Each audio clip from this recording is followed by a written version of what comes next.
ራሴን ወገቤን አንገቴን አሞኛል የሚል ዘፈን አለ። ሰው እንዴት በሱ ይደንሳል? አይቆም ነገር በጌታ በፓስተርዬ በእውነት እኮ ነው። አንተ እንዴት ነው ስታርግ በጌታ ነው ያደከውን ስል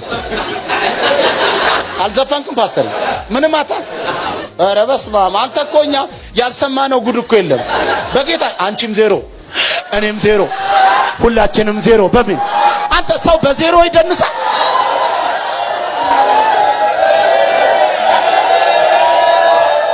በኢየሱስ ስም የተመታ አይታል። ፊልሞቻችን ራሱ ርዕሳቸውን ሰምታል። የሌባ ልጅ የድሃ ልጅ መካኒኩ እና ምንድነው በቃ ሁሉ ጊዜ ድሃ ገንዘብ ያለው ሰው ሁሉ ጊዜ እንደ ክፉ ፊልሙ ላይ አይታችኋል። ሀብታምን ጠቅላላ የኛ ሀገር ፊልም ሀብታም የሚባለውን ሰው ጠቅላላ ምንድነው የሚያደርገው? የመጨረሻ ሀብታም ሰው የቆጥሮ ሲያዝ እንትን ምናምን ዳውስ ጭቁን ብሎ ሲሆን እኔ ወድሻለሁ በድነቴ ምናምን ዘፈኖቹ ጠቅላላ ድሃ ነኝ ምናምን ድነትን ሴሌብሬት የሚያደርግ መንፈስ የተመታ ነው። ይሄ ምንድነው መሰላችሁ? ከዚህ ከምቀኛ ዝም ብሎ እንዳይመስላችሁ። ቆይ ድህነት አይኖርም እንዴ? ራሱ ጌታ አገልጋይና ተመልከቱ። አገልጋይ ሸምበቆ ነው፣ ማስተላለፊያ ነው፣ ቧንቧ ነው፣ አሸንዳ ነው ምናምን ብለው ጠቅላላ በቃ እንትን ቦምብ ተራ ያረጓቸዋል፣ ቀጥቃጭ ተራ ያረጓቸዋል። ታዲያ እዚህ ላይ እግዚአብሔር ያሳዩ አሸንዳነ ቧንቧነ ጎረንዳዮ ነው ተብለው ወጥተ ምንድነው የምትሰራው? በቃ ምን ጎረንዳዮ ወጥቶ እዚህ ላይ ጎረንዳዮ ወጥቶ ምን ይሰራል? አሸንዳ እዚህ ላይ ምን ይሰራል? አሸንዳ ውሃ ፌር እኮ አይደል ማለት ጋና ሰው ጋናዎች እየዘመሩ ጋናዎቹን ሊያሸበሽባቸው ይፈልጋል። ምንድነው መቀመጫቸው እንደዚህ የሚያደርጉት? ምንድነው እጃቸው እንደዚህ የሚያደርጉት? የኛ የሃይማኖታችን የሃይማኖተኝነታችን በጣም ጎልቶ ስለወጣ ወደ ተቃውሞ ውስጥ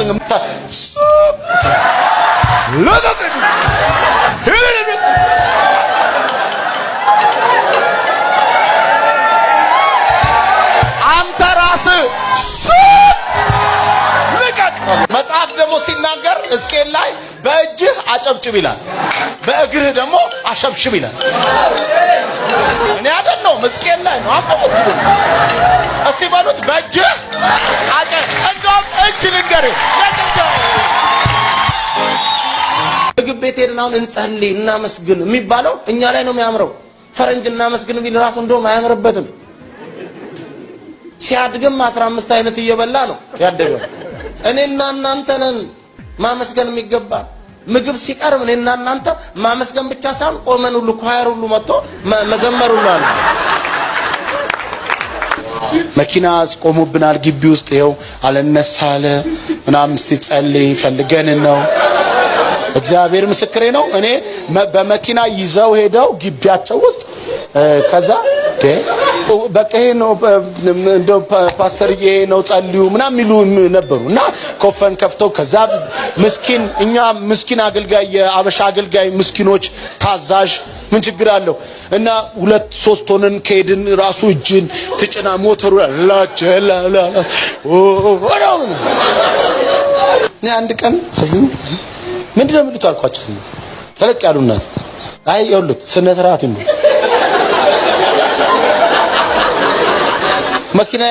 መኪና ጋራዥ ውሰዱ፣ ዘይት አስቀይሩ፣ ኤሌክትሪክ ምናምን ቼክ አስደርጉ። እኔ ሞይንኮ መሰልኩት እንዴ በራብሮ ገባና ተነሻላት። ተነሳች፣ የምትበላው ስጧት አለ። በቃ ተፈወሰች። ከዛ እንደዚህ አላች፣ ይሄንን ለማንም እንዳትናገሩ። እኔ ምን አይነት ድንቅ ጌታ ነው አልኩኝ። ኢየሱስ እኔ ብሆን አልኩኝ እኔ ብሆን ገና ትንፋሿ እስኪመለስ ነይ እጃት ህዝቡ ፊት ቀደም ስትስቁ የነበራችሁ ነበር።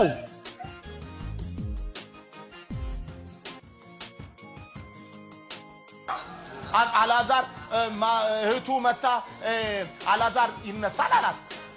አሜን ፕሬስ ጋድ ብላቴንም እንዴ እሷ ምን አለች?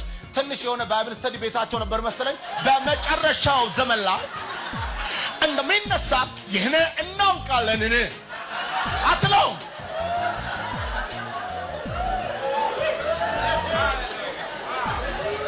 አላዛር እኮ እዛ ቀብር ውስጥ ሆኖ እኮ ወይኔ መጨረሻ ዘመን እንዴቺ ሴቱ ወረበ ሲስተር ኧረ ተይ በእናትሽ እማይሆን መረዳት አታምጪ እማይሆን መገለጥ አታምጪ እኮ ነው የሚለው። በመጨረሻው ዘመን እንደሚነሳ ሰውየው እኮ ሊነሳ እኮ ገና ደቂቃዎች እኮ ነው የቀሩት። ሄዶ እኮ ሊያስነሳው ውጣ ሊለው እኮ ነው። እሷ የት መጨረሻ እስካሁንም አይነሳም ነበር እኮ ሰውየው። አይገርምም?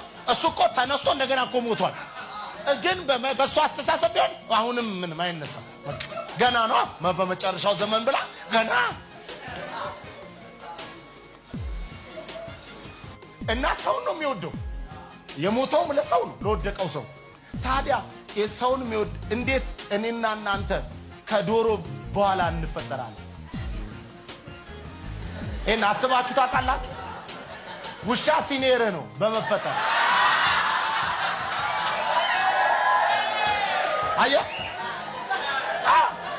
ዶሮ ድኩላ ጅብ ሲኔር እንዴት የሚወደውን አዳምን መጀመሪያ ነበር መፍጠር የነበረበት እንዴ ከሾላ በኋላ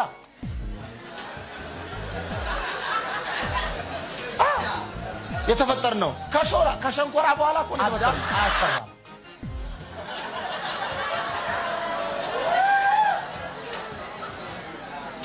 አዳም ምን አይልም። ምክንያቱም እግዚአብሔር መጀመሪያ አዳም ይሁን ብሎ አዳምን ማድረግ ይችላል። ከሱ ጋር አብሮ ሆኖ አዳም ይሁን ካለ በኋላ ከዛ ሰማይ ይሁን ብሎ ቢጀምር ማለት ነው። አዳም ምን ይላል መሰለህ? አልሰፋም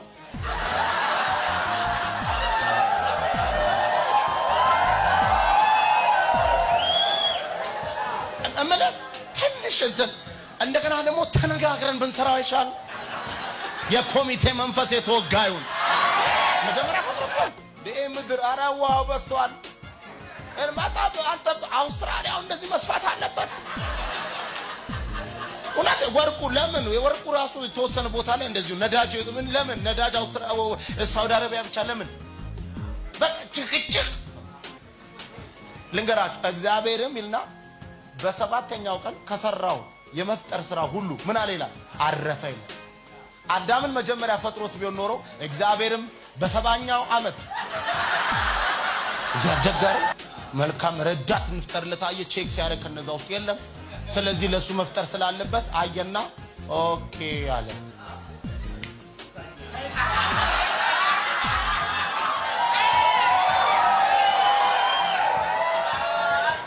ባክ አንዴ የእንቅልፍ ሲሰጠው አንተ የሚደንቀኝ ምን ነው ታውቃለህ? በቃ ሚስቱ ነች። በቃ ይኸውልህ አዳም መኪና ይዤ ሰፈራቸው ይዤ ነው ጠቅሻት ነው እየሰማ ነው። መስሪያ ቤት በተደጋጋሚ ራይት ሰጥቻት ነው። ምንም ማለት አይችልም። ተኝቶ የተሰጠችው ስጦታው